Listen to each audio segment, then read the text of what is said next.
રાજ્યમાં 22 જૂનના રોજ એક સાથે 8,000 જેટલી ગ્રામ પંચાયતોની ચૂંટણી યોજાવાની છે ત્યારે તે ચૂંટણીને લઈને આ સમાચાર સામે આવી રહ્યા છે। બોટાદ જિલ્લાની 106 ગ્રામ પંચાયતનો જેમાં સમાવેશ થઈ રહ્યો છે તેમાં બોટાદમાં મોટી પંચાયતોમાંથી એક હળદળ ગ્રામ પંચાયતમાં આગામી સમયમાં ચૂંટણી યોજાવાની છે।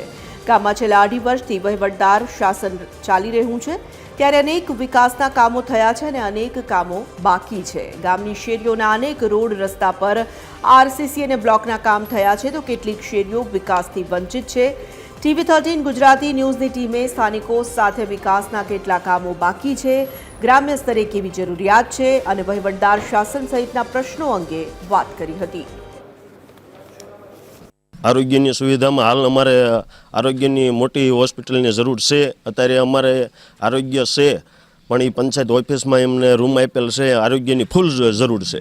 બસ એવી જ અપેક્ષા રાખશું કે આંગણવાડીઓ છે એવા અમુક બાળકોને લગતા કોઈ પણ સારા કાર્ય થાય, આંગણવાડીઓ બને। અમારી તો એવી જ છે કે બેઠી ચૂંટણી થાય તો વધારે સારું, પણ છતાં અત્યારે કોઈને અમને ચૂંટણી થાય તો સારા એવા ઉમેદવાર હશે એને મત આપી વિજય બનાવશું અને આગામી સરપંચને કામ જેવા કર્યા છે એની કરતાં સવાયા કામ કરે એવી બોડી ઈચ્છી છે। વહીવટ કરતા જે વહીવટદાર હતા એને કામ સારું જ કર્યું છે અને અત્યારે જે કામ બધા ચાલુ જ હતા અને અમુક કામ બાકી છે, આવતી પંચાયતની ચૂંટણીમાં જે સરપંચ આવશે એ પૂરા કરશે। કોઈ એવી વ્યવસ્થા ગામમાં છે અને અહીંના જે વિદ્યાર્થીઓ છે એમને સુરેન્દ્રનગર, ગાંધીનગર પપ્પાની પરિસ્થિતિ સારી ન હોય તો પણ ખર્ચા કરીને ત્યાં છેક જવું પડે છે, તો એવી સુવિધા અહીંયા કરી આપે, લાઇબ્રેરી છે ગ્રાઉન્ડની, તો અહીંના જે વિદ્યાર્થી છે એને તૈયારી કરવા માટે સરળતા રહે।